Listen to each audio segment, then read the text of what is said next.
Hello, hello, hello, and welcome back to more Resident Evil. How's everybody doing today? Always a pleasure to see some familiar faces in the chat. We have Gemini. How are you doing today, brother? Mr. Tibbs, let's go, he says. Let's go, baby. Ethan is here for the first time. I'm hyped. You should be, my friend. Welcome in.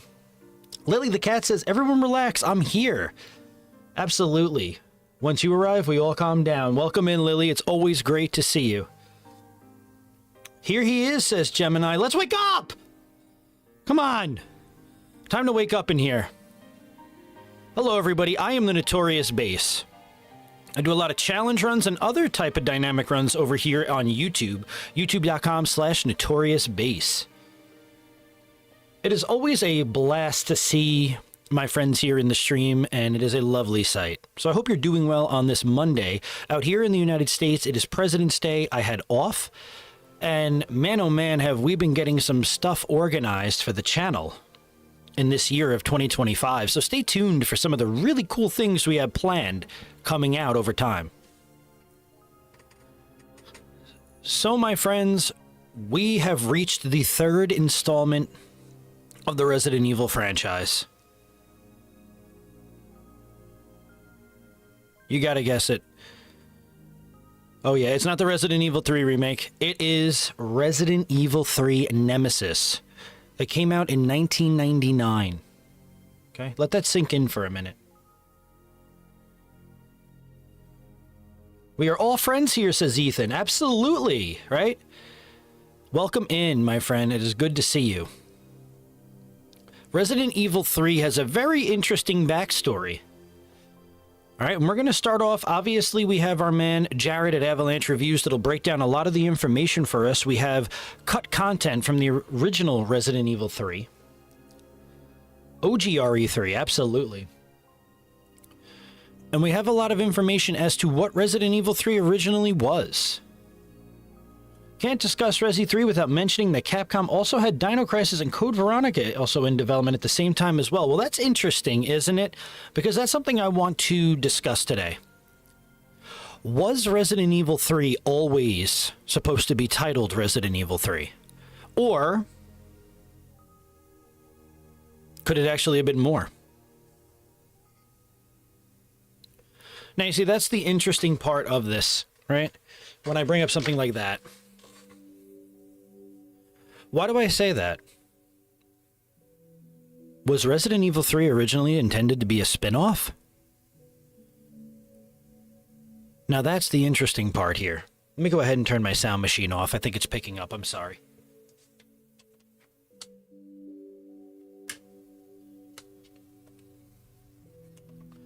So, in fact, Resident Evil 3 was planned to be a spin-off in the Resident Evil franchise. It was going to be called Resident Evil: The Last Escape. Now, Mr. Tibbs is completely right? At the same exact time, Capcom, the same team, had Dino Crisis in development, as well as the infamous Code Veronica.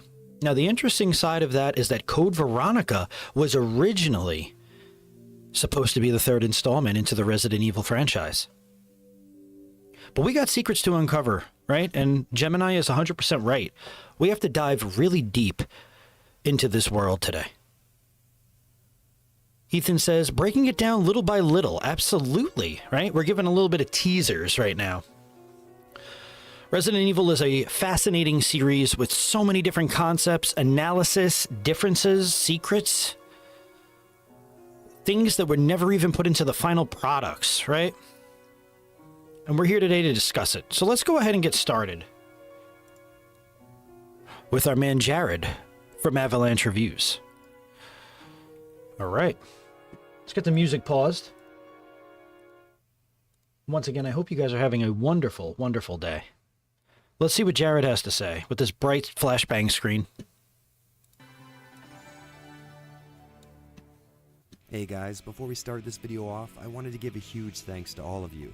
This retrospective has hit the ground running, and I have you to thank for that.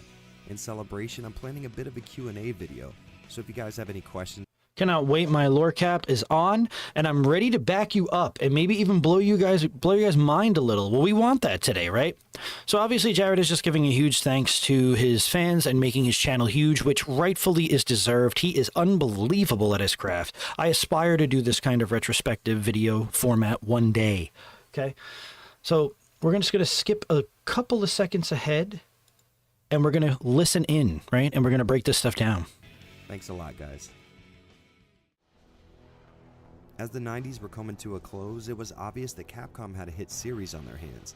If sales were anything to go by, the entire world had caught Resident Evil fever, which I'm just now realizing should have been a T-Virus joke. Man, talk about a missed opportunity. Anyways, Capcom was already raking in the cash, and letting the momentum slow down even for a second was not an option.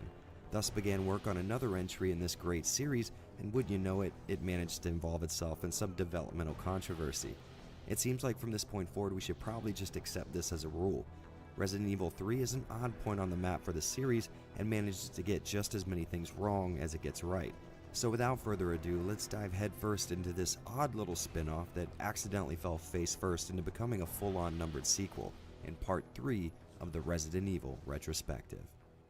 So now we're going to dive right into this, right? Get our thinking caps on. We're going to listen to what Jared has to say. Noble Comet has joined the stream. What's going on, man? He says, hi, everyone. Hello, Noble. Hope you are doing well today. Good to see you. And yeah, right?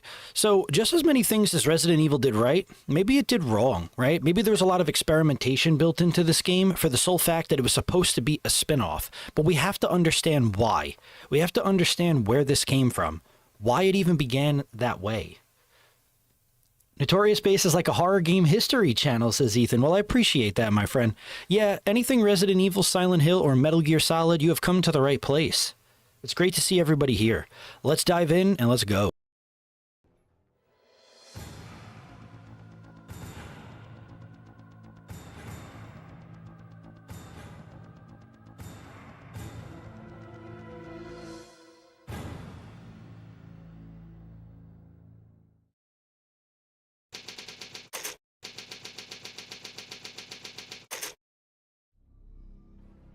After the success of Resident Evils 1 and 2, Capcom had several RE projects in the works, and when it came to select which one of these potential games would bear the name of Resident Evil 3, Capcom chose a completely different game. Yep, Nemesis was never supposed to be a numbered RE game. In fact, it was being developed by a small, inexperienced team and being written by a guy who had almost no prior knowledge of the series. But thanks to a limited exclusivity deal with Sony and a few greased palms, I'm sure, Resident Evil Nemesis had a 3 slapped on it. With its new position on the RE timeline came a few changes to its core concepts. So already we have some stuff to discuss. Hey, it's my favorite Resident Evil, but I'm still working, so I'm going to miss a bit of the stream. Hey, it's okay, Noble, right? That's what the VODs are for. So are we all agreed that we are skipping 6 as it doesn't exist? I don't know what 6 is, so we are good here. No, but seriously. Something that was interesting that was already said was that Capcom and Sony already had an exclusive deal with Resident Evil, right? We don't know how many games they had numbered, but it seemed like they had the first 3 trademarked to be under the PlayStation world. Now, Mikami being a producer of a lot of these games, right? And also a big influence in the series, he was trying to branch it out a bit.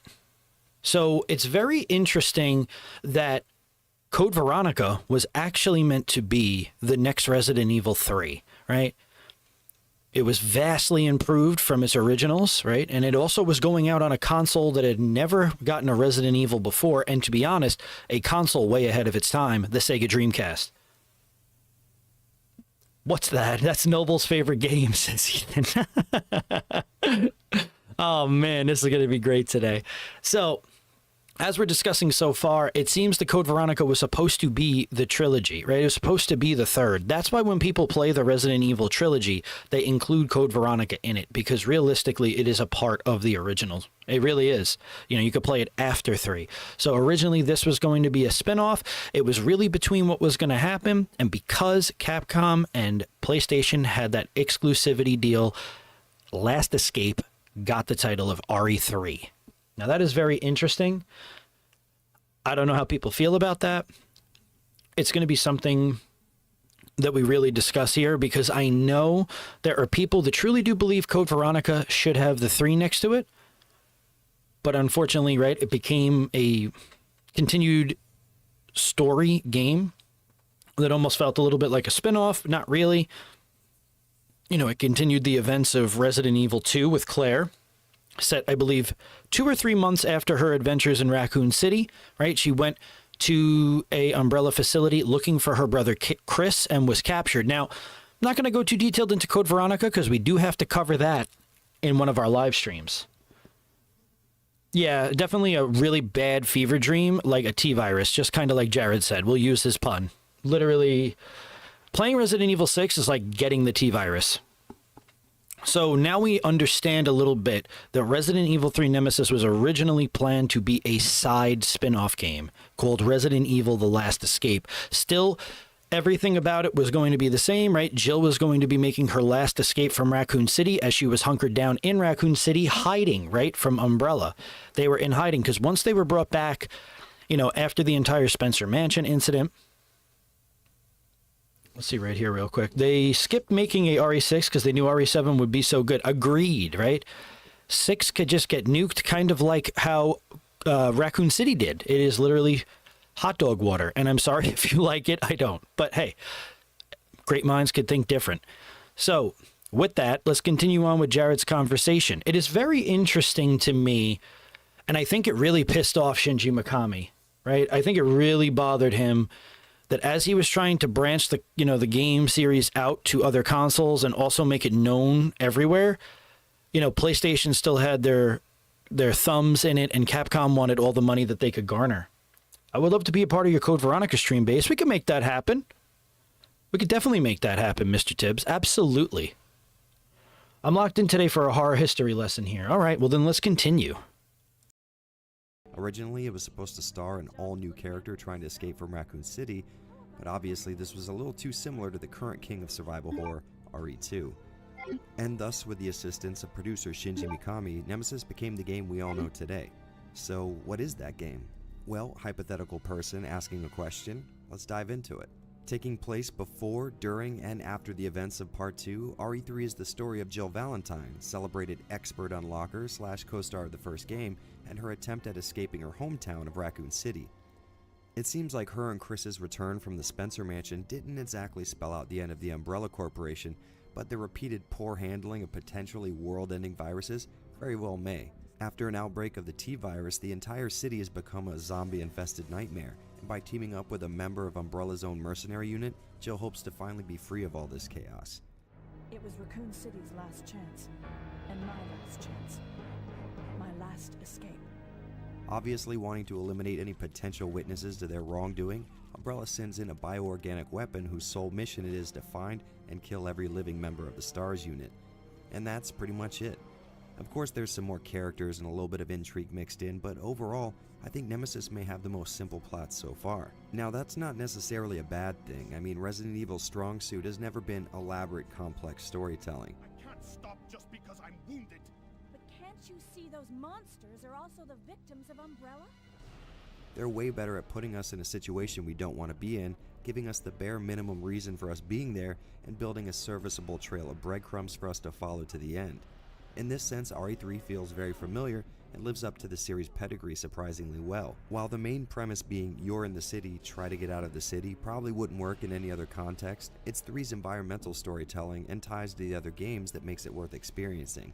A die-hard Resident Evil fan will probably have a pretty big attachment to Raccoon City, and being able to explore more of this town is like letting a kid loose in a candy store, except the kid is a well-trained Special Forces member and the candy is a Legion of the Living Dead.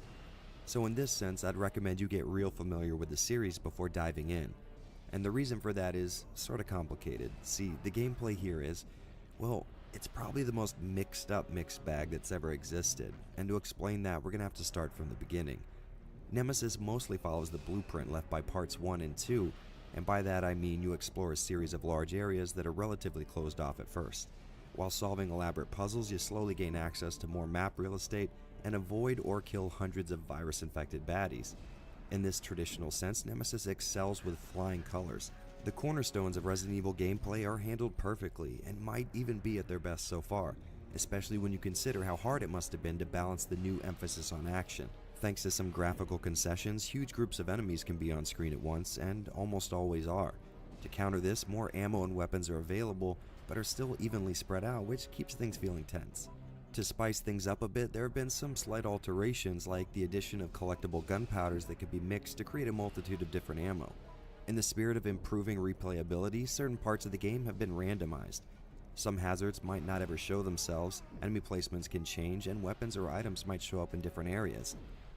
Thanks to this random nature, breezing through the game by memory alone is made much more difficult. There are several points in the game where pivotal choices can be made, which often lead to completely different outcomes. So we got a lot of information right there, right? Let's get the music running because we got some things to talk about.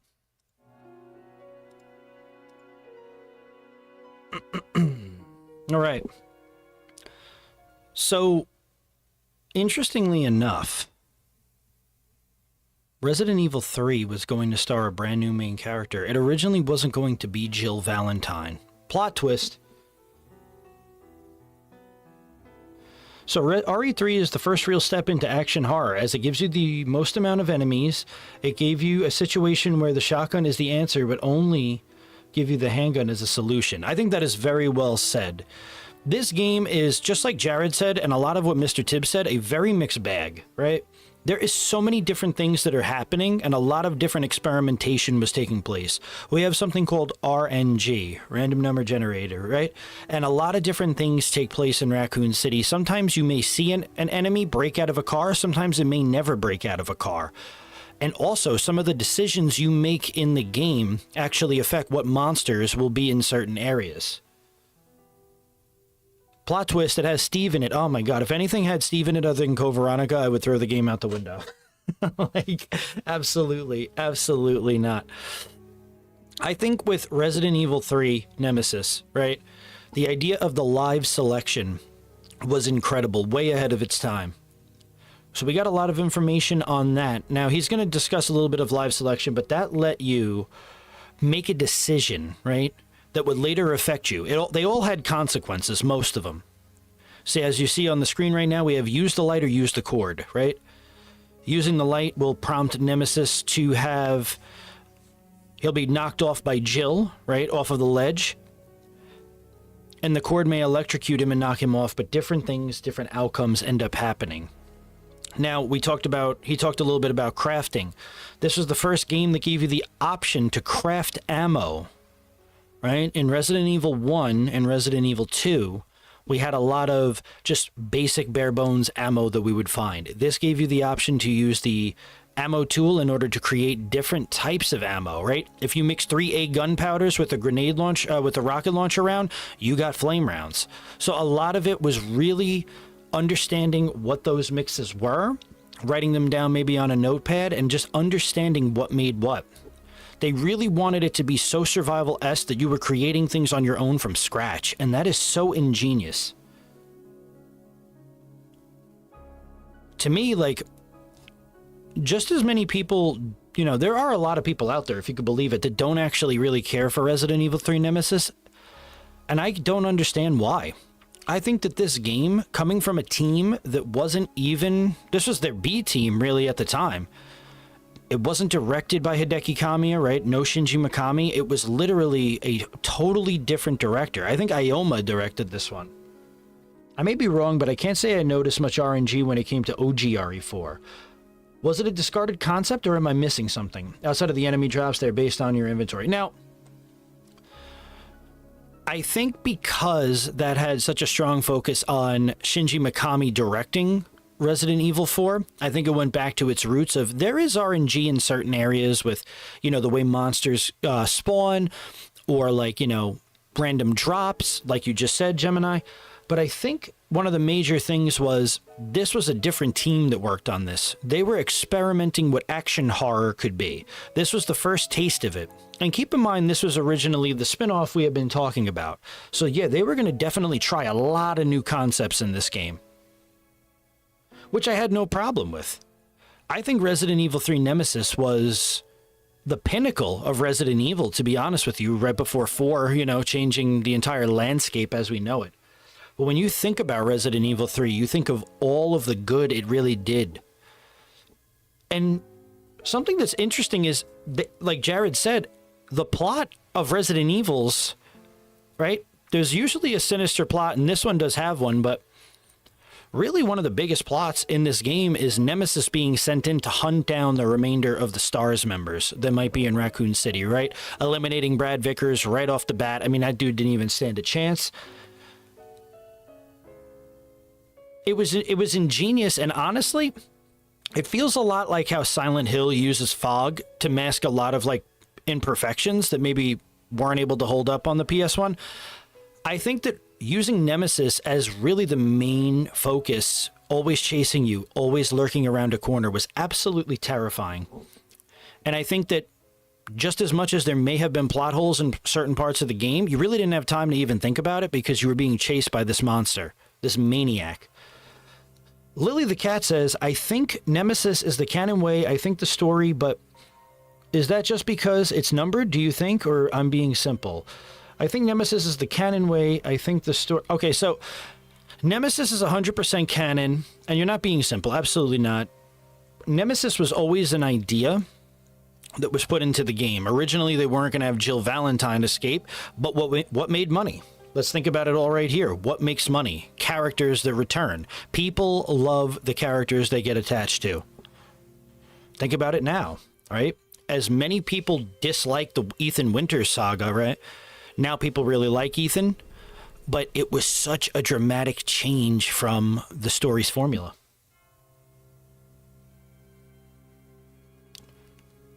Welcome back, Ethan.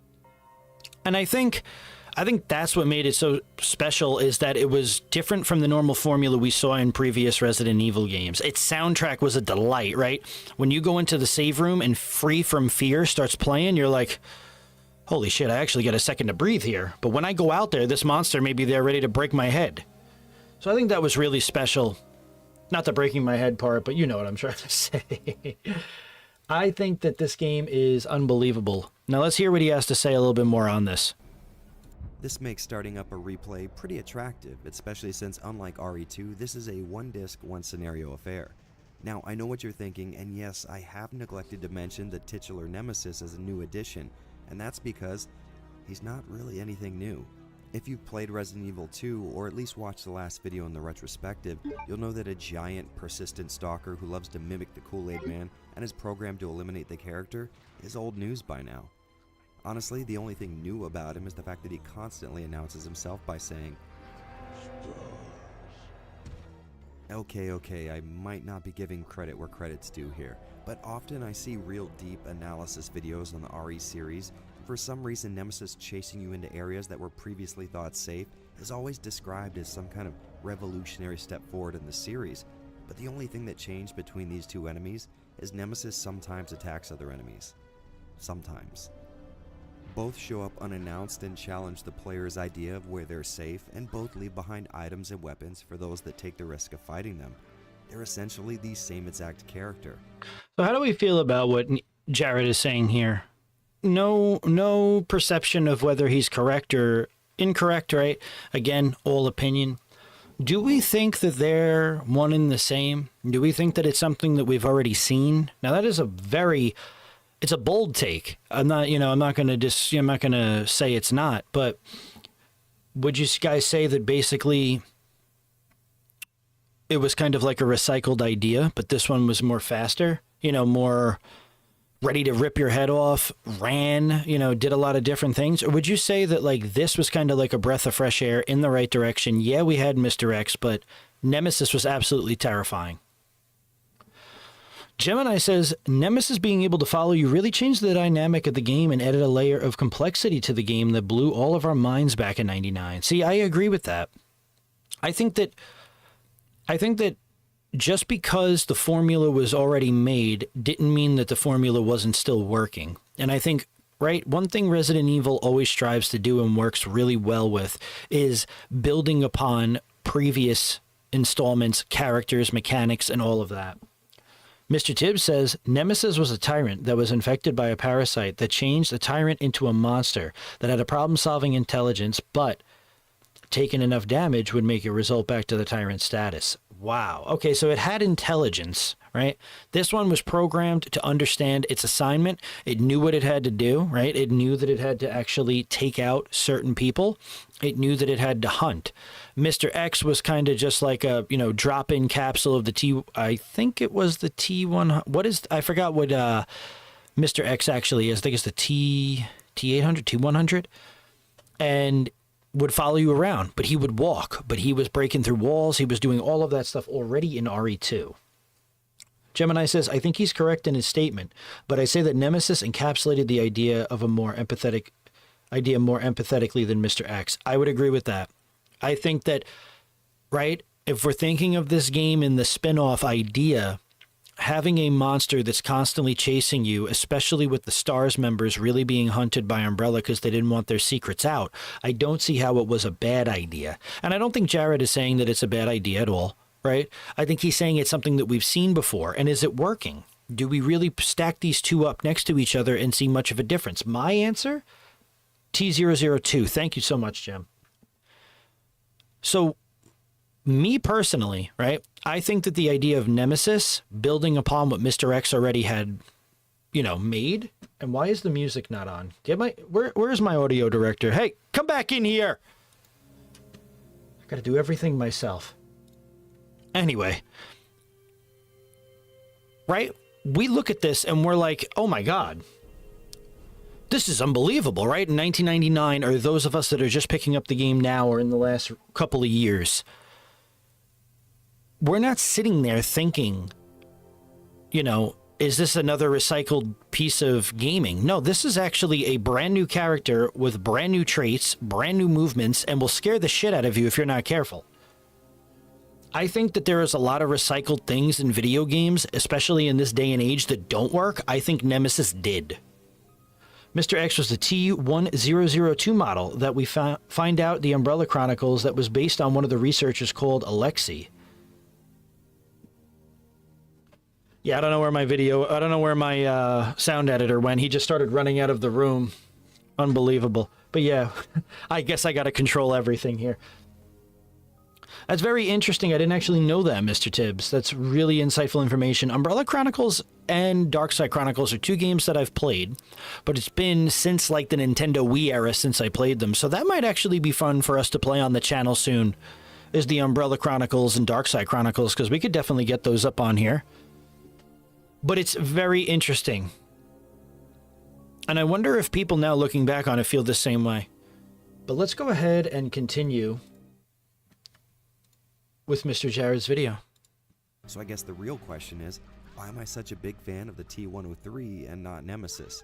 Well, I'm glad you asked, because that leads me right into the aspects of Resident Evil 3's gameplay that absolutely suck in my opinion. It's finally over. Huh?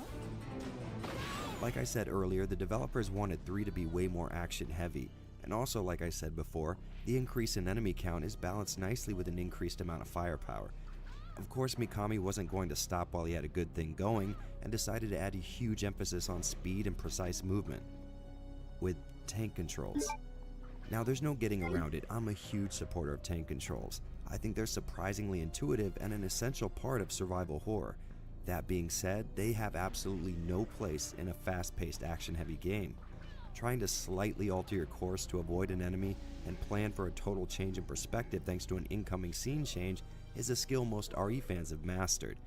But in my opinion, this game pushes far past the limits of what can be done with this control scheme.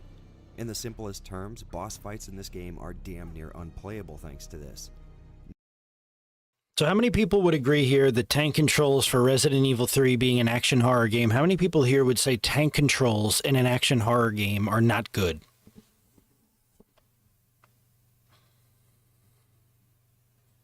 I find that to be a very interesting take. And also, it does, right? People have mastered it. And he's probably talking about a lot of like team hit lists, right? And the no damage runners that know how to do the intricacies of the game, right? And practice this game, right? I'm actually, for most of you that know, I'm actually working on this game right now, right, for a no save, no damage. And I've been taking my time with it because there's really no rush to get it out. And I really want you guys to enjoy the product that I'm able to push out. So we're almost there. You know, we're only a couple hits away from completion. So that's good news. Now, what's interesting about, you know, what Jared had said was that he thinks that tank controls may have exceeded their expiration date by this point. Oh, I'm about to punch this dude out. Did he say Resident Evil Nemesis OG sucked? Let me add him. I don't think he said Resident Evil Nemesis sucked, because Jared's not like that. You know, he may have his own opinions, which is 100% accurate, right? This may not be his favorite game. Is it bad that I never played this game, but I played Silent Hill 1? Absolutely not, right? We all have our moments where we get to finally play a game and enjoy it. Typically, I'd agree with him. However, Resident Evil has been teaching us how to utilize the efficiency for 2 titles previous to this one. At this point, it was synonymous with the franchise. And I would totally agree with you, Jem. And I would totally agree with how Mr. Tibbs feels, right? Are tank controls, you know, a thing of the past now? Yeah, they are. But you know what's hysterical? They were unbelievably perfect in Resident Evil 4. Because yes, Resident Evil 4 was run by tank controls. I'm here, Zaddy, says Robotron. What's up, my friend? We're just discussing a little bit about the Resident Evil 3 retrospective over here. However, I do think that anything more action-heavy like OG RE4 would require a change, which they did masterfully. See, exactly what I had just said, Jem. That is perfect. Sup, people, says Slipknot fan. How are you, my friend? Oh, hold on a minute. Excuse me. Yeah. Music. Okay, thank you. All right. Sorry. You can't go on a break while I'm in the middle of trying to, you know what I'm saying? My music guy just keeps walking out of the room. It's unbelievable. What's up, everyone? Says Ant Zombie Slayer. What's going on, Ant Zombie Slayer? Welcome to the stream where we are discussing Resident Evil 3 in its totality. Eating beans. So Ant Zombie Slayer has his YouTube channel where he does a lot of Let's Plays over at, obviously, his channel, and he just finished up Metal Gear Solid 2. And let me tell you guys something. He did a remarkable job finishing that game up. He really... Yeah, this music guy, if you could hear me, I'm hiring a new one. Unbelievable. Can't get good staff these days. That's what I'm saying. You know, I don't ask for much. I mean, the guy just, you know, he comes in my room, he starts taking my games, and he's like, yeah, I'll hit the button. Okay. All right, no problem. It's great to see you guys here today, though, talking about some Resident Evil. So I would agree, tank controls were very important for this game. I think it was just really getting good. I don't think it was anything... I don't think it was anything really that elaborate. I think that this game still was perfect for tank controls. I think that it was a new way to learn how to play it, right? I think, honestly, you could have tank controls in most of the Resident Evils. It's just a new way of learning. Yeah, music guy, let's wake up! Okay. Let's get back to listening to Jared and getting Mr. Tibbs really angry. Nemesis specifically can run circles around you, and your chances of avoiding his wide swings are almost non-existent. And before you start typing angrily to correct me, yes, they did implement a quick dodge move, but in the worst way possible. Hitting the shoulder button just before an attack lands will trigger a quick dodge, which would be a perfect addition if it actually worked that way. While this can get you out of some sticky situations sometimes, it just isn't reliable enough to be depended on. First off, hitting the same button you aim with to dodge attacks means one thing and one thing only. Regardless if this is your first or 14th playthrough, you will execute this dodge on accident 100 times for every one time you do it on purpose. Hell, sometimes it comes out on its own. There's been plenty of times that I've been holding R1 for several seconds to shoot, and Jill dodges an attack I never tried to dodge. What's even more annoying than that is finally thinking you have a grip on dodging in the game, and attack's just hitting you during a dodge anyways. I mean, look at this, I clearly dodged that and I still took damage. And just in case you think this is the childish screams of some Resident Evil scrub, here's me taking out one of the game's bosses using only the knife. Trust me, my Resident Evil credentials are more than up to snuff. Bottom line, this move just isn't reliable enough to be useful, and the fact that 90% of the boss fights are built around a broken mechanic means this game Now, I don't disagree with him here. I really do believe that the dodge mechanic in this game is very weak. I think that implementing it was a cool idea. I think using it is very difficult. I think you have to really know how to use the dodge mechanic, know what activates it, and know, like, if an enemy is super close to Jill and you're about to aim, usually if they're about to attack, she'll use the dodge mechanic. Skill issue, says Gemini. I mean, very possible, right?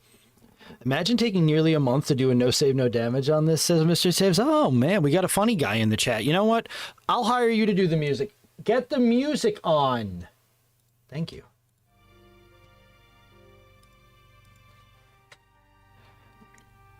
Yeah, that no save, no damage is coming along soon. But I do agree with him. The dodge mechanic was not very good, but it does seem like Jared has more critiques of this game than the previous installments. And that's okay, right? Everybody's got their own opinions on stuff. It doesn't seem like he's crapping on the game. It just kind of seems like he's very... Yeah, Ethan, we're going to get you in for the music. I've had enough of this. Yeah, sit right there. Right there. Yeah, that's all you got to do. That's all you got to do. I'm not asking for... No. Just press the button when the button needs to happen. Thank you. Okay, good. We're back. I think that, honestly, dodge mechanic was much better in the Resident Evil 3 remake. As much as I really don't care for the Resident Evil 3 remake, they did a really good job with that. I think that they really fixed it. That may have been the one thing they fixed, but they really fixed it. I think, right, when you're doing a no save, no damage of this game, you have to take into consideration so many different elements that take place. Number one, making sure you have ammo, the correct ammo, at the right moments. I think you also have to make sure that you are spacing yourself out.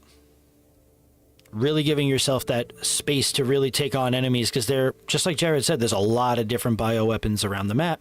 And again, the game is very RNG heavy, so what enemies could be in one area may not be. And again, one thing that is ultra important is item drops may not be the same in every area.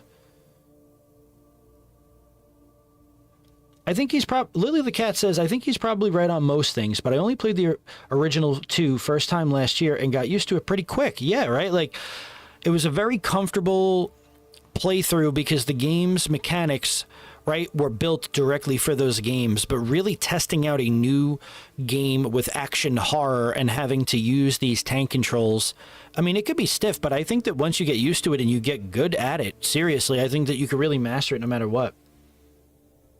Notorious Space Sound Guy now hiring. Yeah, he's 1 foot out the door already. But I do agree the dodge mechanic needed to be its own button. But with the tank controls, I do agree with Jem, is that Capcom gave us 2 games to master the tank controls to get good. I agree, right? Like, we had a premise of what these controls would be like, right, going forward, because it seemed like that would be the direction they stayed in. So, again, a lot of differing opinions, and I think that that is something that this game is very divisive on. If there's one... now, there's plenty of Resident Evils that are divisive over fans, but I think 3 really was divisive, not in enjoying the game for its totality, but really playing the game and understanding it. There were a lot of differences, which is... right? That's the beauty of advancing a game, advancing a franchise. You know, how are you going to advance a franchise if you don't start bringing in new ideas, new innovations, new ways? But I do agree with Mr. Tibbs. I think the dodge mechanic needed its own button, and then maybe it would be used more. In my run right now, right, just to give you guys a little bit of an idea, I have gotten to the Dead Factory, right?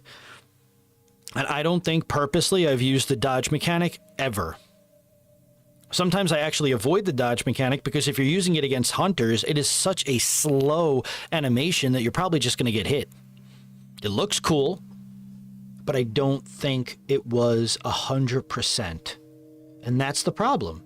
But again, innovation takes time.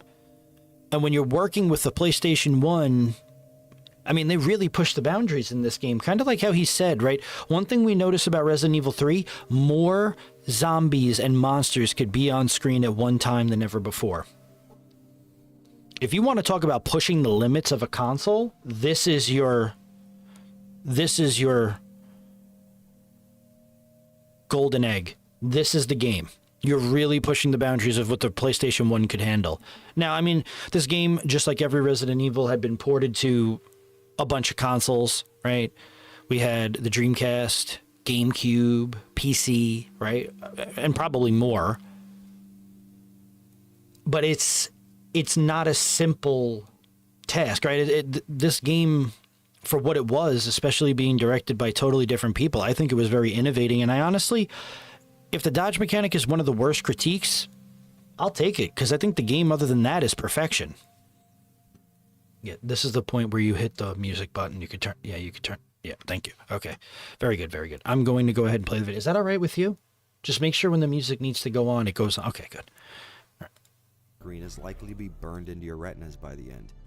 Without a doubt, this was my worst performing playthrough in the retrospective. I mean, I typically finish an RE game with maybe 1 death under my belt and a B grade or higher, but I finished 3 with 16 saves and used all the first aid sprays I could find just to even the odds a little. Okay, this right here, again, Jared is a master of lore, a lot like Mr. Tibbs, and he's very fantastic with his retrospectives. But as we just saw his score, where the heck is that score? Right? 5 hours, 6 minutes, 58 seconds, 17 saves with a grade E. Now, I don't know if he went into this blind, but I went into it blind maybe about a month ago.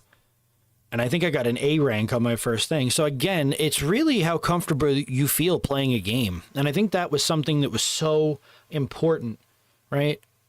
To me, no matter who we are, we're going to have our biases. And it kind of feels like Resident Evil 3 for him wasn't his personal favorite. Mr. Tibbs says, I know in Lord of Necropolis mod, it has its own button for the dodge. Can I say a hot take right now is Dino Crisis 1 was better? You think Dino Crisis 1 is better than Resident Evil 3? Is that what you're saying right here? Mr. Tibbs and Gems are the two most handsomest men in here. I mean, I would agree. So we got a hot take. Mr. Tibbs is saying that Dino Crisis 1 is better than Resident Evil 3, or you think that their mechanics are better? That is an interesting one. I'm not agreeing nor disagreeing. I'm just interested into why you think that is... Why you think that's a...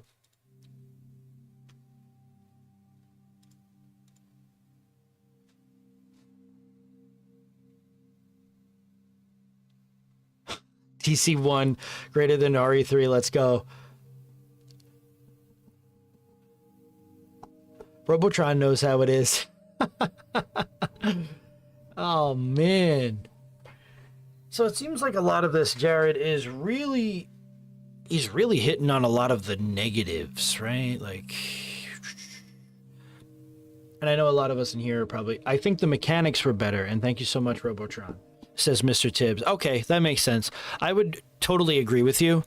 I think that Resident Evil 3 attempted to do something with mechanics that had never been done before, but I don't know if it was utilized to its, to the best of its... It was the first of its kind, so I'm not going to sit here and shit on it. But I do agree that Dino Crisis 1 definitely had the mechanics down pat. Remember, it's the same exact team working on it. Not of Resident Evil 3, but the Resident Evil... I guess if you want to call it like Team Resident, almost like Team Silent, they were working on Dino Crisis as well. Mr. Tibbs is about to get real ugly when I introduce him to the country. Dino Crisis is not better than RE3. Yeah, once we got that squared away, that he was talking about the mechanics, I think that we were all able to justify what he was saying. Oh, that was funny. Dino Crisis needs a remake, says the Robotron. I would agree with Robotron right there, because I think that's the thing that we're waiting for the most with Capcom, right? We got an announcement of a new Unimusha, right? Okami. We know there's a Resident Evil 9 in the works, a couple of remakes. Where is Dino Crisis, right? Street Fighter just got a 6th edition. Really, if you look at it, Dino Crisis and Mega Man are really neglected. I mean, Mega Man had a crap ton of games, but we haven't seen a new Mega Man that hasn't been ported to a newer console, and quite a bit now, too. Join the club, we have jackets, says Lily. Best Buy just updated my pre-order for Delta. He's talking about Metal Gear Solid 3 Delta, which is going to be coming out August 28th of 2025. Very excited for that, for my Metal Gear fans here in the chat. Parasite Eve remake, says Ann Zombie Slayer. Well, that's funny. Where is Parasite Eve? A good buddy of mine, good friend, Carcinogen SDA, has been running Parasite Eve 2 on his channel now for a bit, doing the Scavenger Challenge, which is just incredible. I mean, that guy is so talented at his craft. But we do need a Parasite Eve remake. But the problem is, that's not Capcom, that is Square Enix.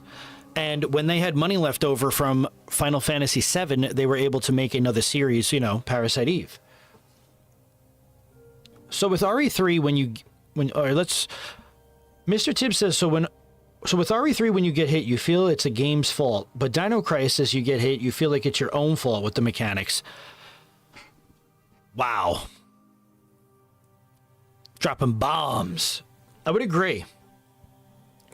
A lot of the time when I screw up in a practice of a no damage run, this game, I feel like I'm doing the correct things. I'm doing things the same way I did prior, and I get hit, right?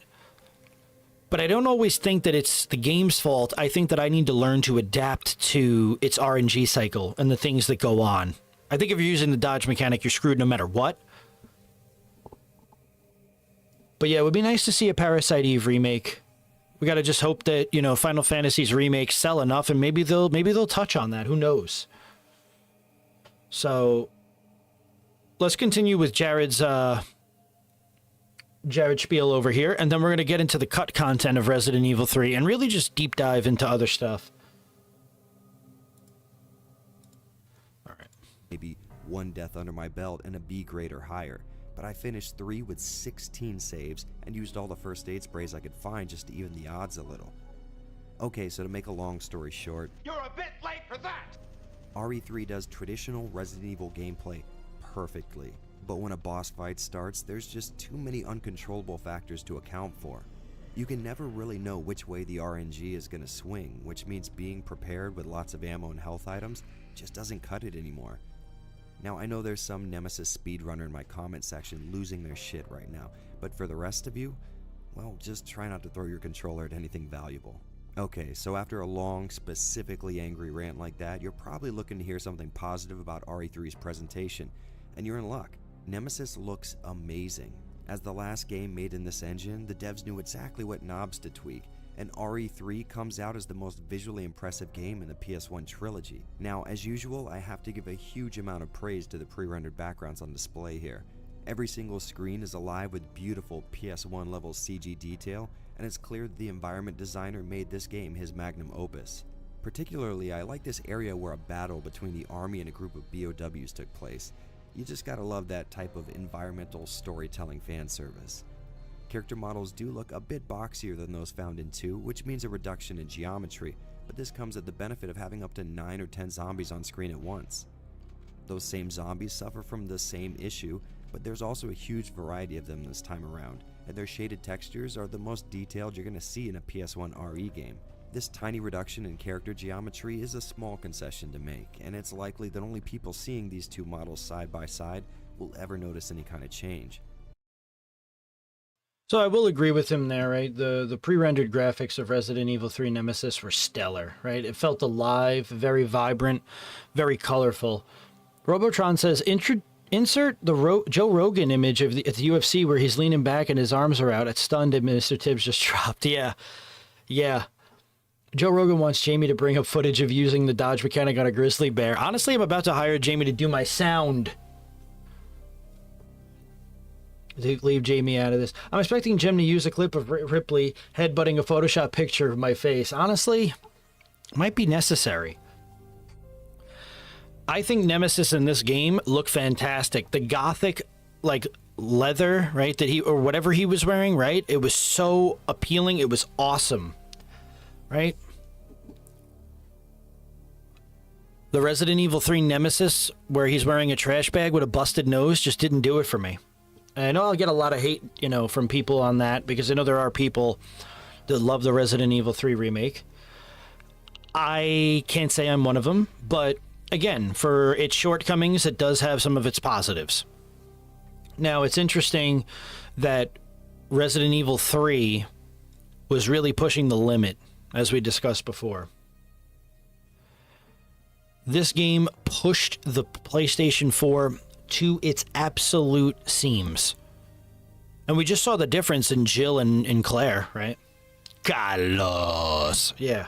The Carlos part actually wasn't too difficult. Now, we're watching Jared's gameplay, and it looks like he's having a lot of trouble like killing monsters and maybe the movement. So maybe he's an avid fan that doesn't play the game based on really working on its mechanics. It's very hard for me to sit there and agree with some of his takes, and that's okay, because again, just like he said, like Resident Evil speedrunner in the stream maybe blah blah blah.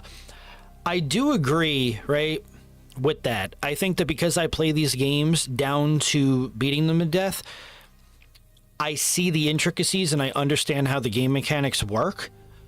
That could it be difficult for just a regular player? Yeah, I would say so. But I don't think that's a bad thing. Again, it may be hard, but that's like saying for a second that Code Veronica is a bad game because it's hard. That would be like saying Elden Ring is a bad game because it's hard. Or Demon Souls, or Dark Souls, or Sekiro, or Bloodborne, right? A game isn't bad just because it's a little bit more challenging than the rest. But I think what Jared is also trying to say is that a normal player trying to play this game may have their difficulties. At least that's what I'm getting, right? It's very hard. Oh, you put on a good song this time. I mean, for once, you actually listen. No. You can keep it on. Keep the song on. This is the configuration theme. All right? I don't need anything else from you. Thank you. Yeah, something to consider about our opinions is that the majority of people in this chat alone are essentially RE experts in our own right. Comparatively speaking, his points stand 100%. I would agree with Jem 1000%. Right? A lot of people in here are people that absolutely love Resident Evil.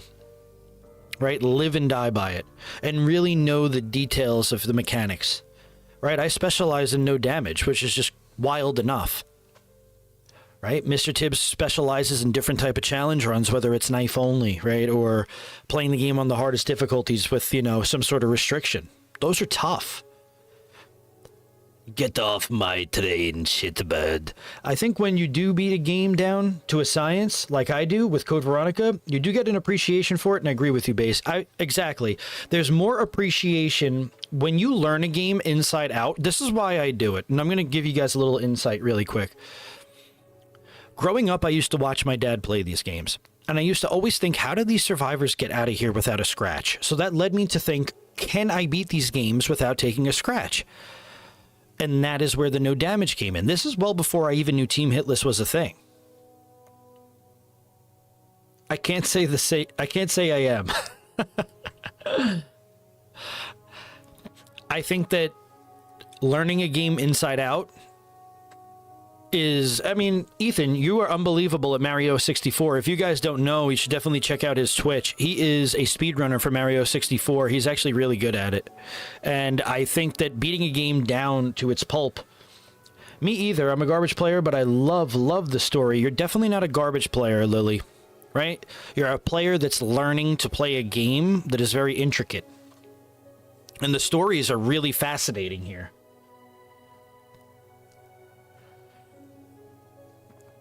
To me, it's amazing, right? When you go for a no damage run, just how unbelievable you feel after completing something like that. And when I complete this, oh man, I am more of a Mario 64 and Mario Sunshine expert. Absolutely. That's where you specialize in. And I've watched you play time and time again, and it is really, really good work. It's like when you watch me play the Resident Evil games, like you're in awe. It's how I feel when I'm watching a Mario 64 player or a Sunshine player. It's like, wow, this is incredible. I didn't even know this was possible. But I think we need to... I'm grinding for 0 or 1 star right now. Wow. Unbelievable. I think what we need to do now is we need to finish this video, and then we really need to discuss a lot about Resident Evil 3 and a lot of its cut content. Your inventory screen maintains that series look while adding some much more detailed 2D sprite art for weapons and items, and collected files now have graphical thumbnails which you can file under things no one but me really cares about. All the gameplay you've seen so far has been from the Dreamcast version. Its crisp 480 lines of resolution means much less aliasing on 3D models, and as usual, more of an emphasis on noticeable compression artifacts in the backgrounds. I would like to thank my friend Jimmy Hoppa from Import Gaming for the win here. This guy gave me the 411 on a Tokyo game shop that sells a Dreamcast SCART cable that forces VGA resolutions on most games and is an interestingly cheap alternative to the Toro VGA box. I'm not sure what kind of magic keeps this as an in-cable solution, but I'm glad I found it. Now, every RE game has a ridiculous amount of ports, and oddly enough, Nemesis has the smallest number of ports we've come across so far. As far as differences go between these ports, there's not a whole lot to talk about. The PC version, which came first, had the benefit of selectable costumes for Jill being unlocked from the get-go and re-rendered higher-res background images. Sadly, I don't have any footage of this version, but that's okay because the Dreamcast version was a straight port from the PC game and included the bonus costumes and time battle mode too. Of course, there's the GameCube version, but just like the port of Resident Evil 2 on the Cube, Nemesis is a direct port from the PS1 version, which means it plays at a much lower internal resolution. The price involved in getting good video output from the GameCube and the generally unreliable nature of Capcom PC ports in the 90s make both of these last resorts in my opinion. On the music front, Resident Evil 3 sees the return of ambient master Masami the Salami Ueda. Listen, if you're watching this, Ueda-san, feel free to use that as a new office nickname. But sadly, it doesn't quite stack up to his work in Part 2.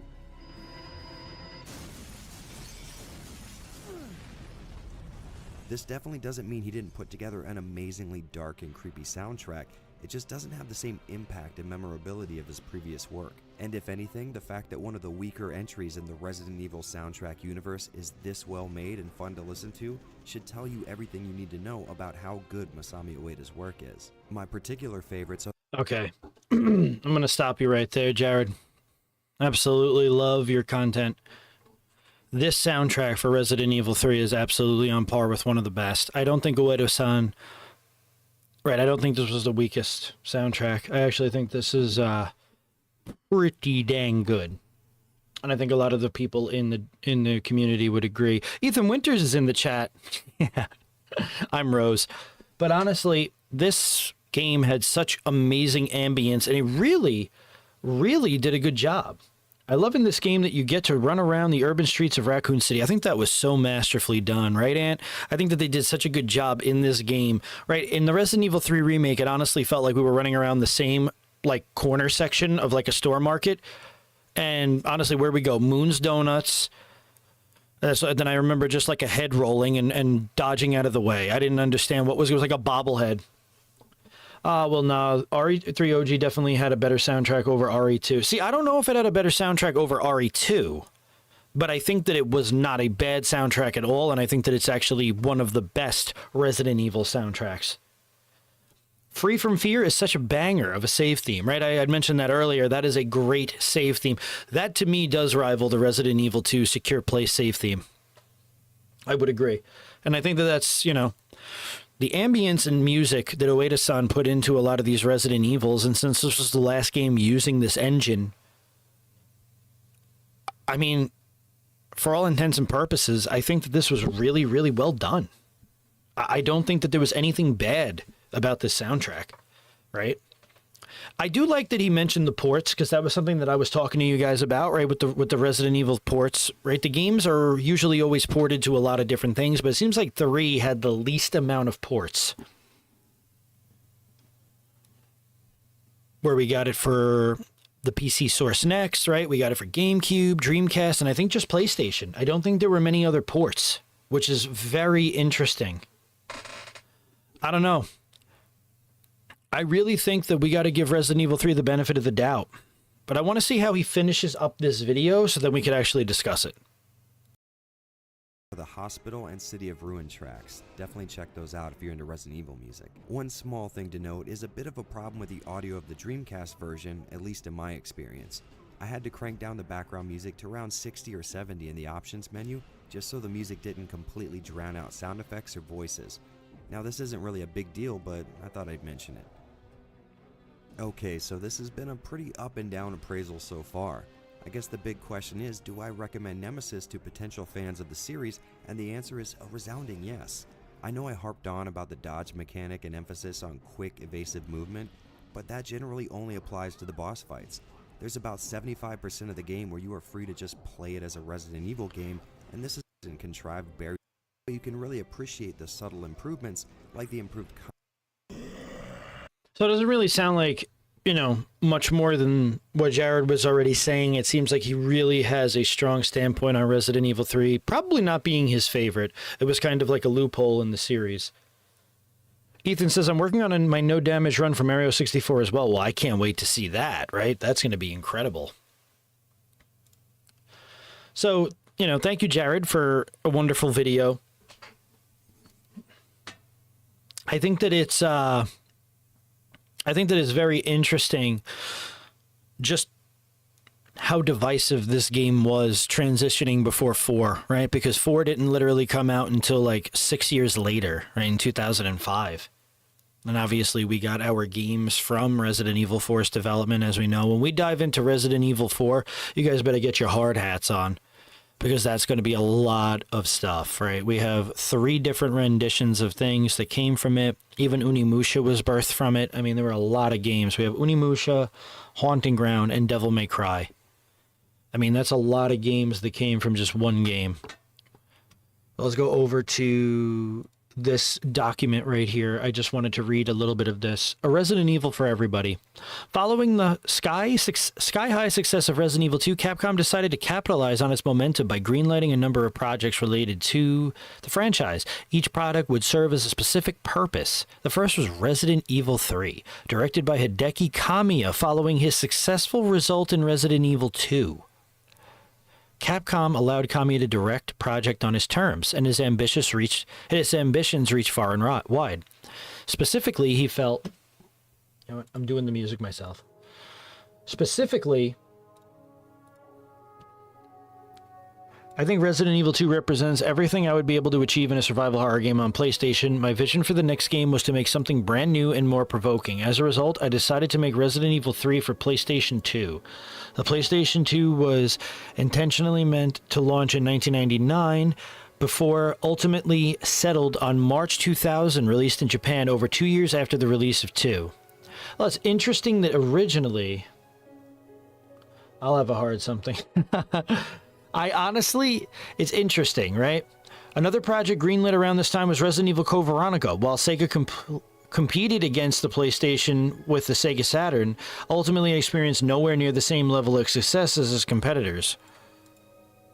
While Capcom released a port of Resident Evil for Saturn in 1997, a plan for a port of a sequel sometime in 1998, ultimately Capcom was unable to port Resident Evil 2 to Saturn in a satisfactory way. So it seems right here we have a lot of information. It seems as if Hideki Kamiya was originally going to direct Resident Evil 3, and it was planned to come out for the PlayStation 2. Right, but that didn't happen. Now, the source of this is Polygon.com, which is a very reputable page. But has anybody ever heard that before?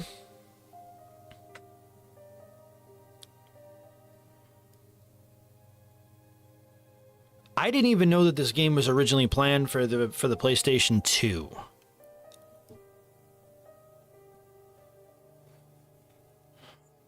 Capcom had always been platform agnostic, and the Dreamcast looked to have at least a year of itself before the PlayStation 2 could arrive. The Dreamcast launched in Japan in November of '98, ultimately giving it the 15-month head start. Resident Evil Code Veronica was not Resident Evil 3 in name, but Capcom's intention was for it to be the proper continuation of the storyline of Resident Evil 2.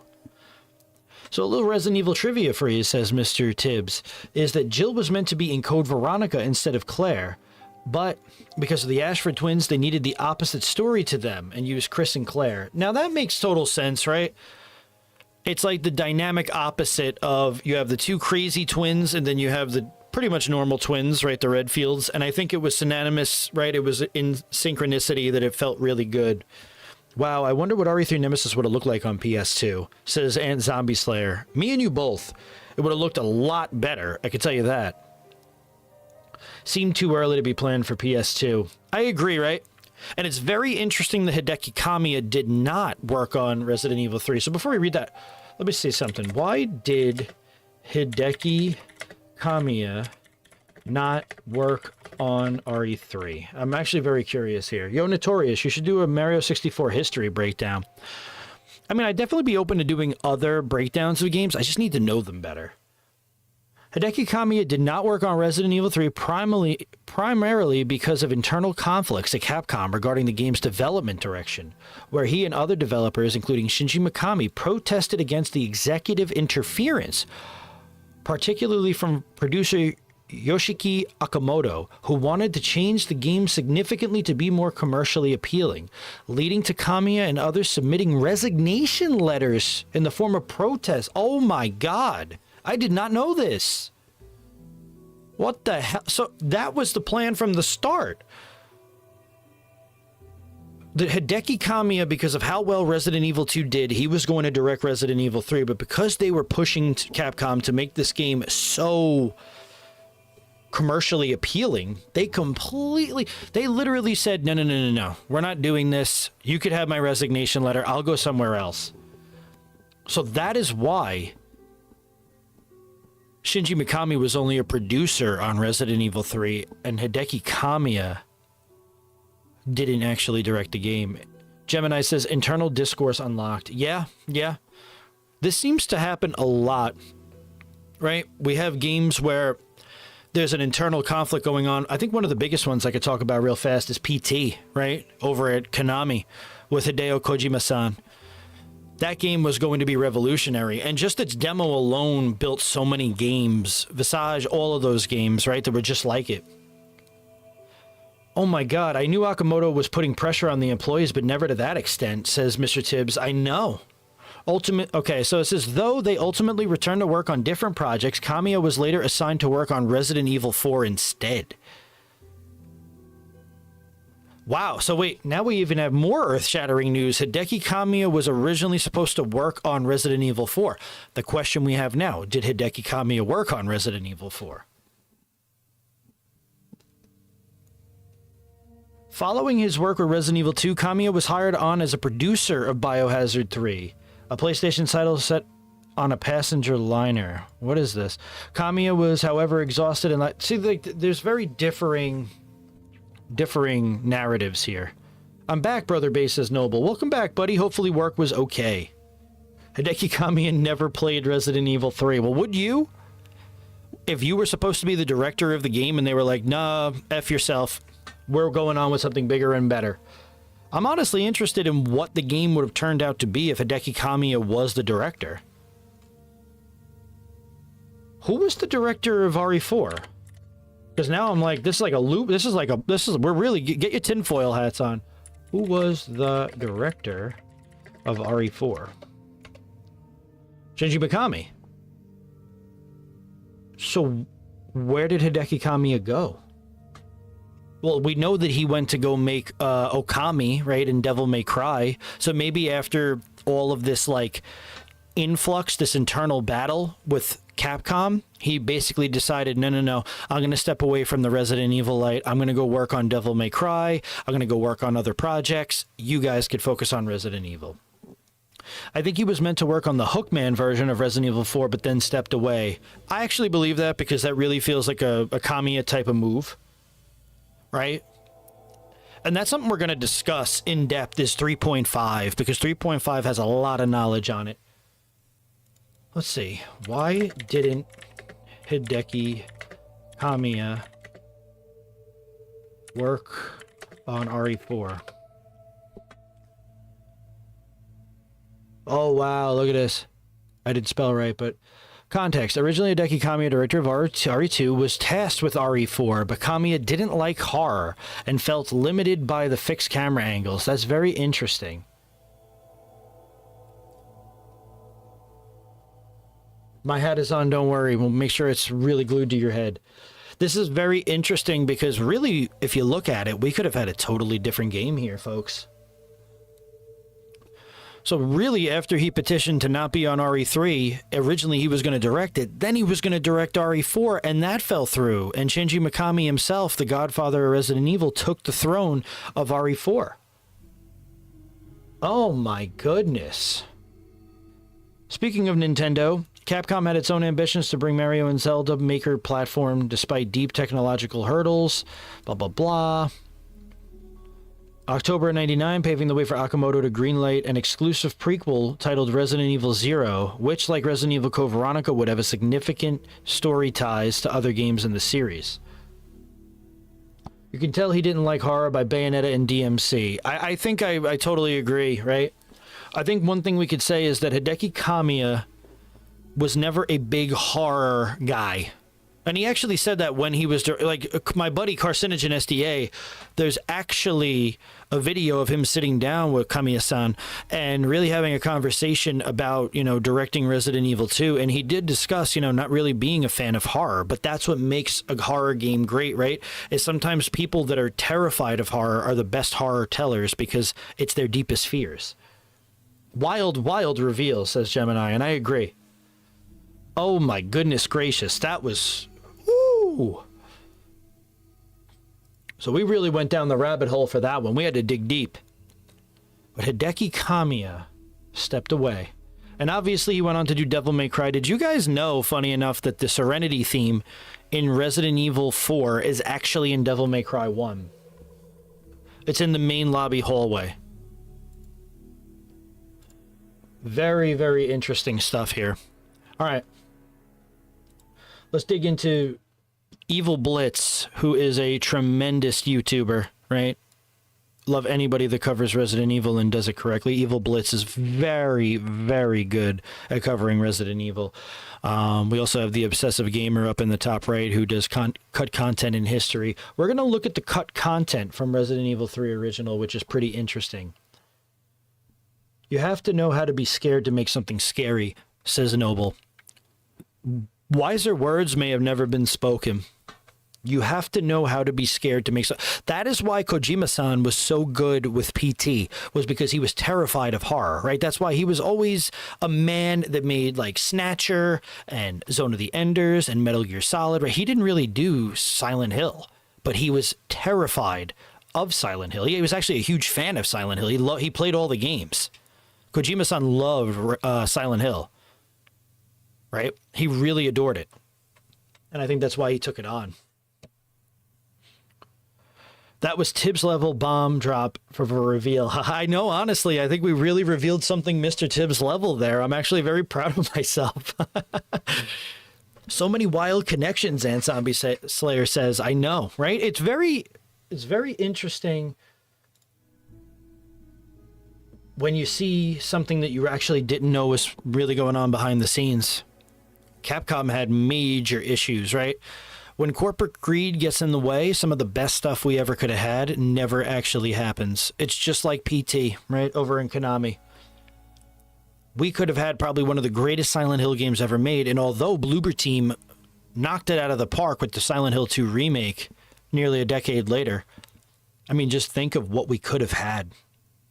Mario 64 is technically a horror game if you know the history of it. Honestly, in a weird way, I believe that. There's a lot of strange things that could happen in Mario 64 from what I've seen. All right, let's take a look at this video by Evil Blitz. Again, all of these videos that we watch will be in the description if you guys want to watch them on your own, so feel free. Let's see what our friend over here has to say.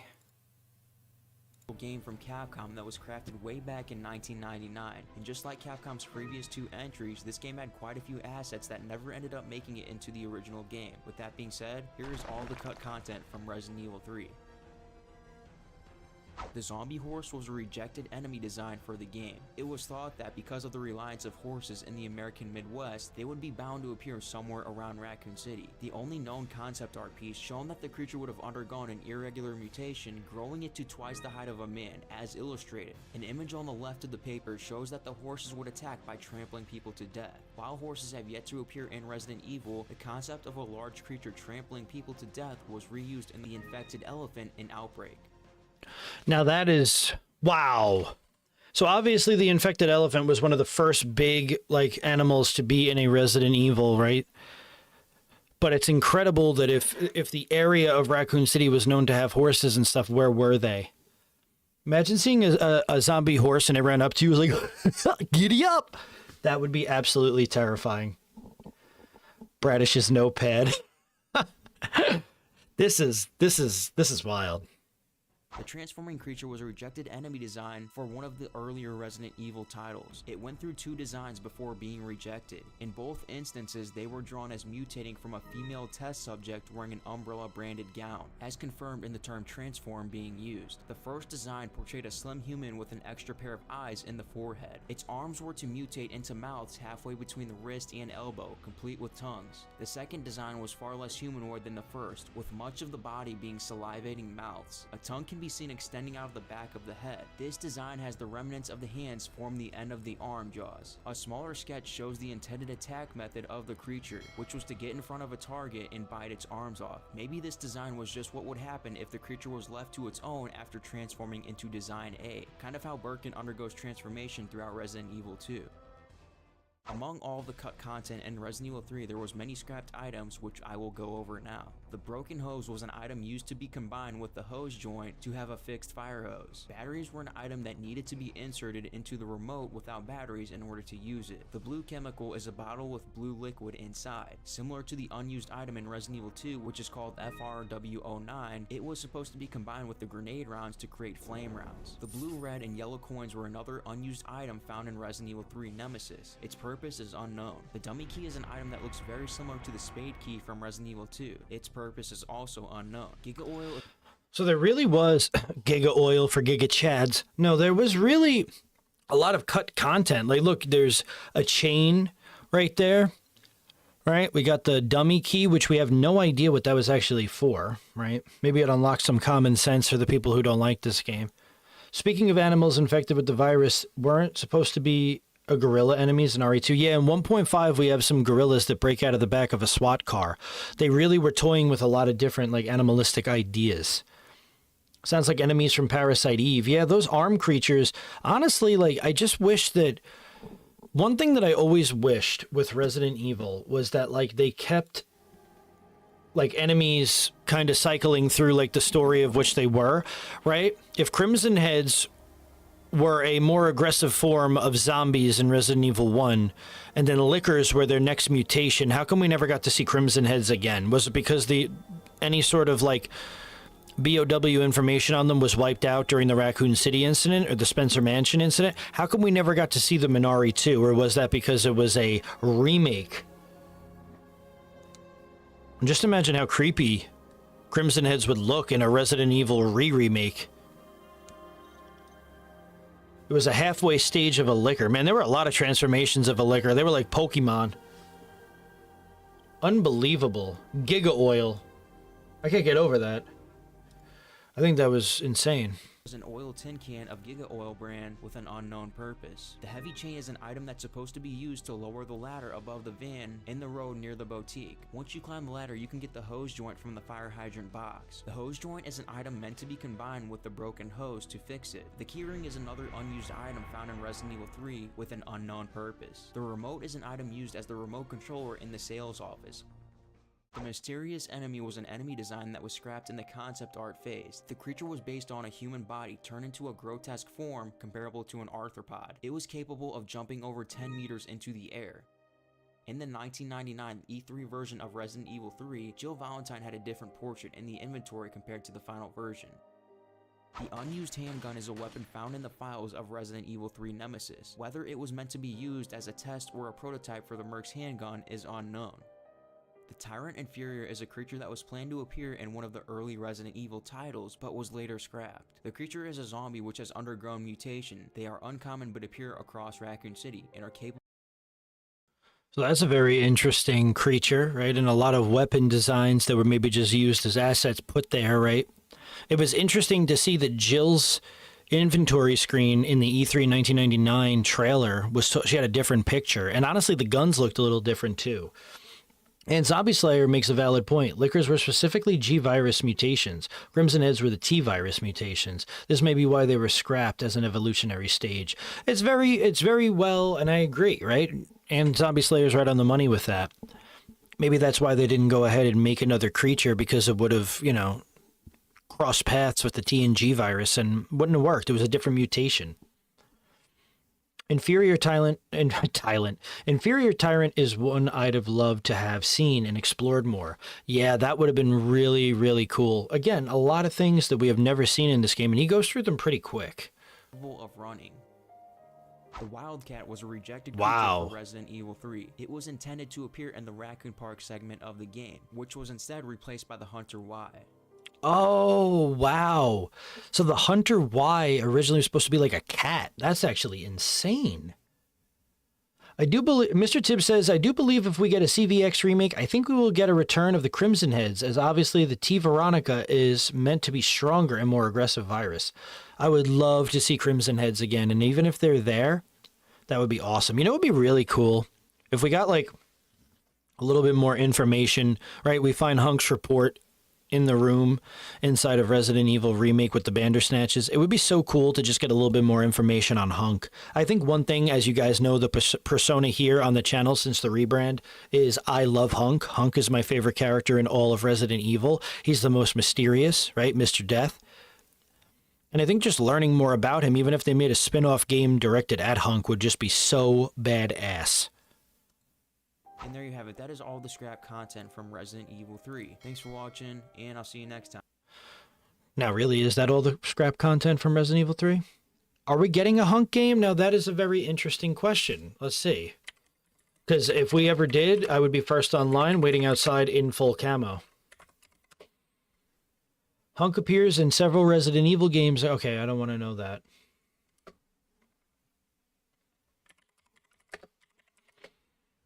I really want to see a liquor transformation. Nothing keeps down the Grim Reaper, huh? Resident Evil Hank, a leaked game from Resident Evil game, is rumored to be released in the fourth quarter of 2024. Well, that didn't happen. The game is believed to be about Hunk. Resident Evil Hank is one of several leaked games that surfaced after Capcom's data breach in 2021. The leak also revealed other games that are currently being... Okay, so Resident Evil did have a Hunk game. Whether it is coming out ever or not, it seemed that it really did check out, because including Resident Evil 4 Remake, Street Fighter 6, and Monster Hunter 6, which is Monster Hunter Wilds, which is, I think it's out now or it's coming out. Hunk has appeared in many Resident Evil games as a playable character, but usually in unlockable modes. He also appears in spin-off tactical shooter Oh, God. I mean, why'd they have to put my boy Hunk in with that piece of friggin' paperweight? Hunk also makes a violent return in the DLC game mode The Mercenaries. Hunk was meant to be a main protagonist of Revelations. I did hear about that. I really feel like... What do we got right here? All right, Center of Evil. We've jumped in with Center of Evil before, and now since we're on the Hunk idea, right, and a lot of the understanding of, we've talked a lot about Resident Evil 3, some of its cut content.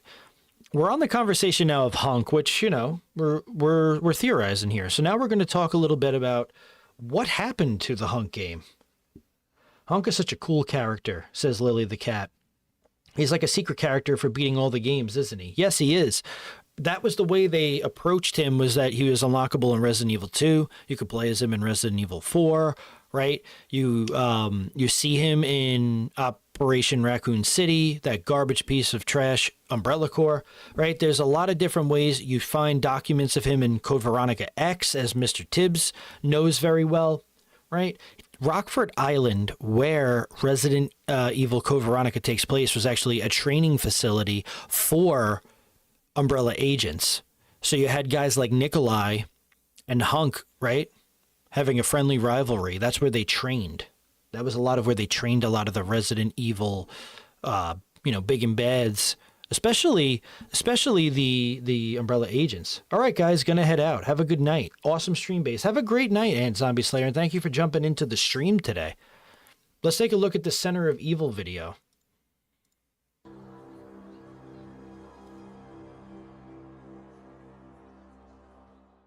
So let's take it back around the years 2020 and 2021.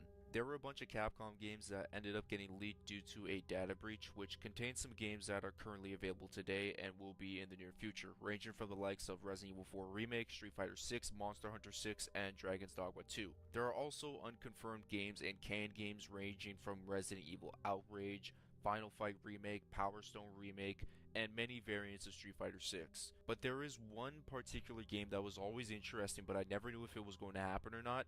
It doesn't seem likely now, but at the same time, this game is scheduled to be announced this year, from what the leak said in 2020. Granted, the games that are announced and have released all had different release dates, as this leak said, but anyways, let's talk about this very mysterious game known as Resident Evil Hank, or if anything, Resident Evil Hunk. Resident Evil Hank is the last of the leaked Resident Evil games that surfaced, though it won't be reportedly seeing daylight until Q4 2024, the enigmatic mercenary that first appeared in Resident Evil 2.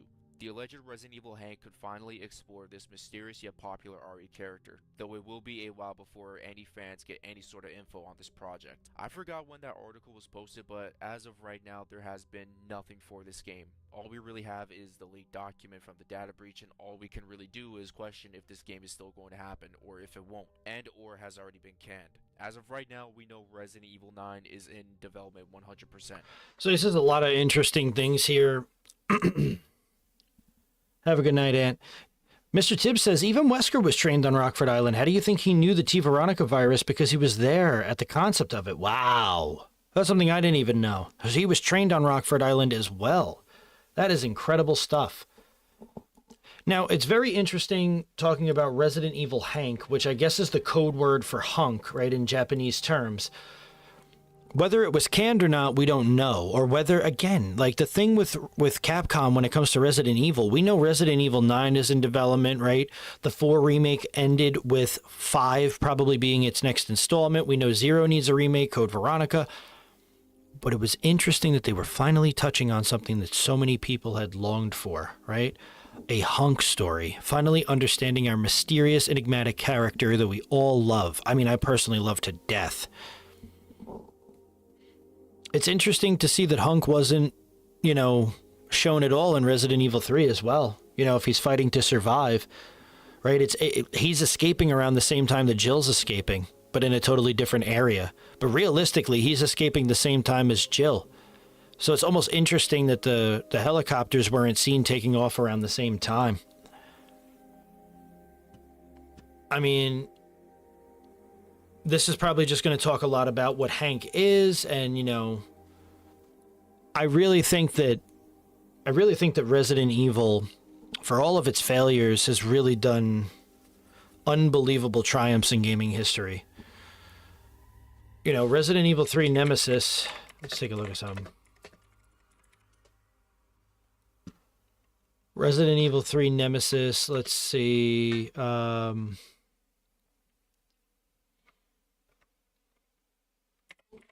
I want to really look deep into this content for a second here. What do we have here? That's a long video. After the grand success of Resident Evil 2 in establishing for Capcom another solid series, Capcom had robust plans to greatly expand upon the series. In this case, not 1, not 2, nor 3, but 4 new Resident Evil games being simultaneously developed. A prequel called Resident Evil 0 for Nintendo 64, and a side entry for the next generation Dreamcast console called Code Veronica. And one thing, just so you guys know, I will be covering Resident Evil 0 in the remake section of our retrospective, just because there was an original version that was coming out for N64, but really it didn't see the light of day till the remakes took place, so I will be covering 0. That's absolutely definite. But one thing I think that we could all sit here and agree on is that Resident Evil 3 was a very divisive game. right? We have so many different retrospectives on Resident Evil 3. And I think Resident Evil 3 did a really good job at what it needed to. I can't spell, which is just a normal occurrence. But, you know, we got Survival Horror Network obviously doing his thing right here and really good graphics. I think that Resident Evil 3 was a staple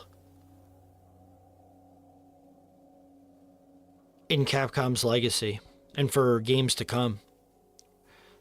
I think there is so much more that could be touched on when it comes to Resident Evil 3, but I think the absolute bombshell that we figured out with Hideki Kamiya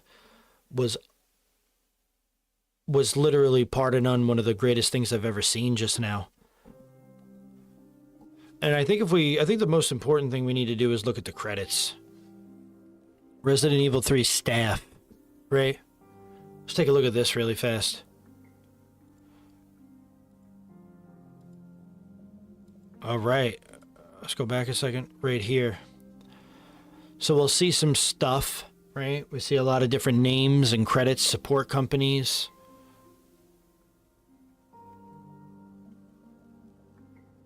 Supervisor, Yoshiki Akamoto. See, this guy, I think, was responsible for a lot of divisiveness within Capcom. Shinji Mikami produced it. And then you got Kazuhiro Ayoma, who was the director. Resident Evil 3 holds so many untold secrets. Yeah, because originally Resident Evil 3 was just supposed to be a spin-off, and it became so much more.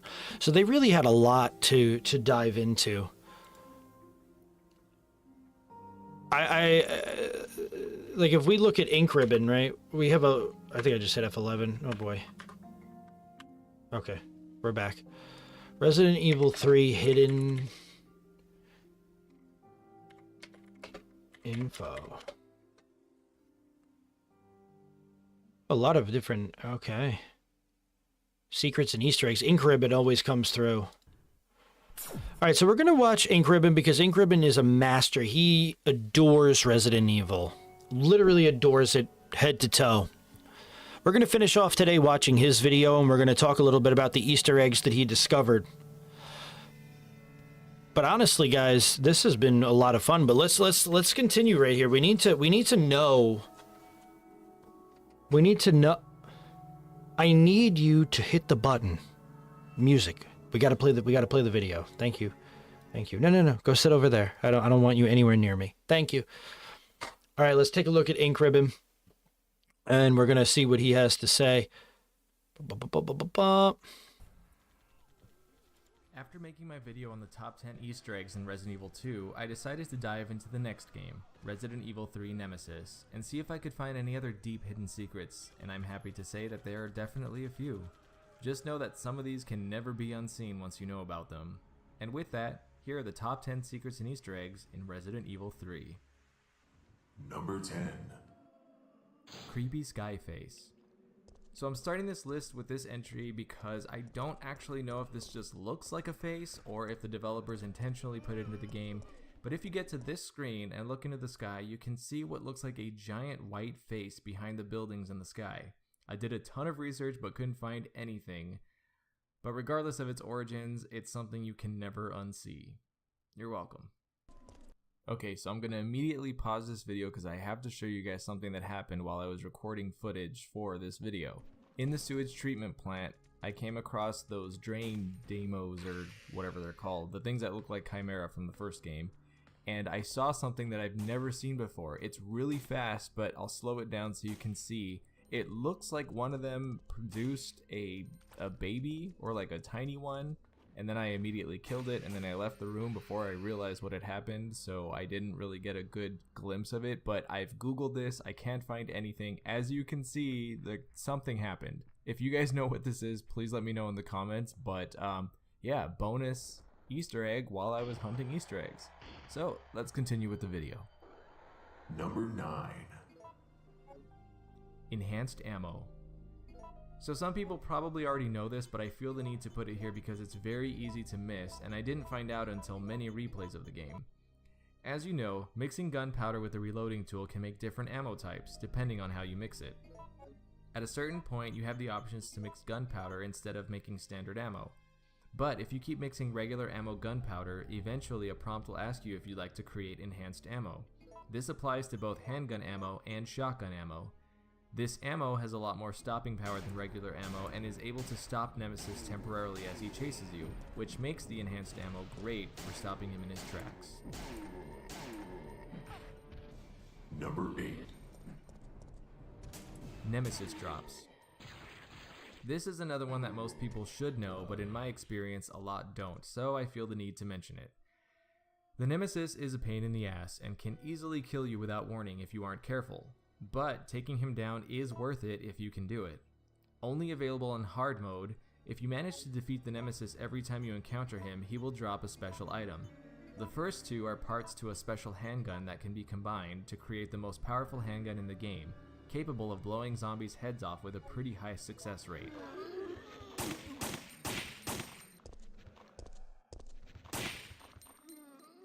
After that, he drops a first aid box filled with 3 first aid sprays. The next 2 items he drops are parts to a rapid fire shotgun, followed by another first aid spray box. But if you can kill him for a 7th time after beating the game once, he will drop a special item that allows you to give any weapon of your choice infinite ammo for the rest of the game. Number 7. Can't say I knew that one. Alex Mack Portraits. Continuing the theme from the Back to the Future poster on my Resident Evil 2 secrets, the developers included another equally random background element. In the 90s, there was a show called The Secret World of Alex Mack, which apparently I'm the only person who remembers watching. Anyway, after you get to the clock tower area, on this screen you can see this portrait of none other than Alex Mack. Maybe the company that gave her her powers was actually Umbrella. That is very interesting. Number 6. Resident Evil 4 poster. This one is well known but also easily missed, so I thought I'd put it on this list anyway. If you look closely at several walls, mainly the walls outside of the front of the restaurant where you meet Carlos, you can see a big poster for Biohazard 4. It was being developed at the same time as this game, but that project ended up becoming Devil May Cry. There's actually a lot of stuff hidden in the background in this game. Most are a bit obvious, such as the Dino Crisis posters and the Capcom insignia. Number 5. Noble Comet says, I've seen the baby brain suckers before. I've actually never seen that before, but that is extremely revelating because if it doesn't happen often, that is a very rare find, and I didn't even know baby brain suckers were in the game. Gemini says, would that be allowed in a zero damage run? If you're talking about the infinite ammo drop, it would not be allowed. Any sort of infinite ammo or thing that would, make the player do something that you normally... Now, it's funny that you say that because it actually is a drop in Resident Evil, right? Like, it's not like something that you unlock. You can unlock it, but it's a drop. You can't put it on a gun during a run. It would negate the authenticity of the run because it has to be it has to follow specific parameters. So, unfortunately, no, you cannot. Shooting Nemesis' rockets. As we know in certain points of the game, Nemesis will be equipped with a rocket launcher to fire at Jill and can make him a lot more dangerous. Veteran badasses controlling Jill probably know this, but you can actually take care of it pretty easily if you know what you're doing. When he aims the rocket launcher at you, aim in the right direction as he's firing. If you shoot it, it will cause the rocket launcher to pivot, which sends the rocket flying in a direction away from Jill and can prevent her from being hit by it. You can also just run around and try to avoid them, but this is way more fun. And his rocket launcher only holds 8 rockets. Once he's out of ammo, he will toss it aside and come running after you.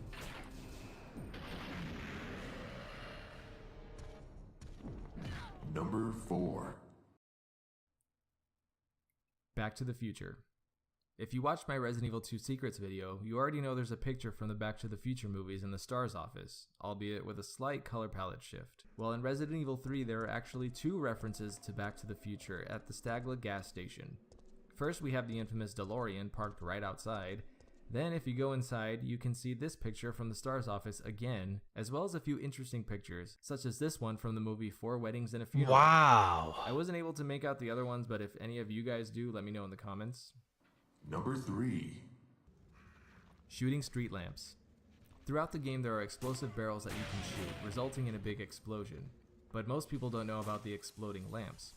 In the big fountain area, before you go into the sewage treatment plant, you can actually shoot these lamps, resulting in a big explosion. As to why they chose this area, I'm not sure, because they aren't really that useful, but still cool nonetheless. Yeah, I don't know what that would be able to do. It is cool though. Number 2. Ivy. During the fight with Nemesis in the acid room, there's a lot to see. One of the more interesting things you will notice is under the dead scientist who gives you the keycard, if you look closely you can see a dead Ivy plant monster from Resident Evil 2. How it got here nobody knows, but I guess the same can be said about the dead tyrants towards the end of the game. Number 1. Interesting. Resident Evil 2 crash site. This is by far my favorite Easter egg in Resident Evil 3, but it's completely easy to miss. Resident Evil 2 and Resident Evil 3 storylines overlap, and there is some crossover, such as entering the RPD right after Leon and Claire. Or before, I'm honestly not 100% sure on that. But one of the more interesting crossovers here is near the subway car. If you pay close attention to the background, that's actually the crash site where the semi-truck hit Leon's squad car at the beginning of Resident Evil 2. It's such a small detail, but it's so cool to see that amount of planning put in by the developers. And that's it for this list. I tried really hard to find as many Easter eggs as I could, but there weren't too many in this game, to be honest. Honestly, I think he found some really good Easter eggs, some that we honestly didn't know. Now, we knew about the tanker crash, which was very detailed and awesome to see, right? Because that shows that as this is going on, Leon and Claire are already here, which I honestly didn't know they made it here. I thought they got here when she was unconscious after being infected with the Nemesis virus, right? But some of those, the lamps in Raccoon Park, they don't really do much, but it is a cool effect to see. Maybe they just kind of wanted to give you more options to, do damage to different things. But man, it really is incredible just how important Resident Evil 3 was to the franchise, right? And I think we could all agree with that. I think Resident Evil 3 Nemesis is by far one of the best games ever created, and especially in the Resident Evil franchise, right? This game will probably live on for a very, very, very long time. That's one of my favorites. The tanker crash gave me exactly what I wanted to know as a kid. What was beyond the wall where a player could visit. Now we know. Couldn't have said it any better. And honestly, guys, that's going to wrap up our Resident Evil retrospective on Resident Evil 3 Nemesis. We learned quite a lot today. How it was originally Resident Evil The Last Escape. Hideki Kamiya was supposed to develop this. Shinji Mikami, a producer, of course. But we found out a lot of information, right? Nikolai, right, being the bad guy that he was sent in here as a supervisor to kind of really make sure that nobody escaped. He was really on Umbrella's payroll. He wasn't one of those UBCS operatives, right? That was literally just sent in as a mercenary to make sure that the survivors got out. No, they were actually sabotaging that from the start. Which is just unbelievable to think about. Lily the Cat says, that was so good. What an amazing stream, MB. I appreciate it. And a perfect song to end the stream on. I really hope that you guys enjoy what I'm doing here, breaking down these games, because we got a boatload of different live streams coming. Next stream is going to talk about 3.5 and, of course, our favorite, a lot of people's fan favorites, Resident Evil 4, which will have its own stream. But man, this has been a lot of fun so far, guys. I really do hope that you enjoyed this stream, and please make sure to leave a like on the video as it always helps. Whether Resident Evil 3 is your favorite or your least favorite, I hope you got a lot of enjoyment out of learning more about it. Ethan says, lovely stream. Thank you so much, my friend. And with that, guys, I head back into Raccoon City to find out more information and hopefully get a new sound designer. But anyway, guys, can't wait to discuss Resident Evil 4 with you guys on the next stream, as that is the generational transition of video games as we know it, and Resident Evil. You guys stay safe out there in these Raccoon City streets. A lot of different monsters coming our way. I'll see you guys for the next stream, which will be sometime this week. I'll make an announcement on it. And we'll be talking about Resident Evil 4. A game that literally redefined the series. Have a wonderful night to all of you. This will be the Notorious Base signing out. We'll catch you for the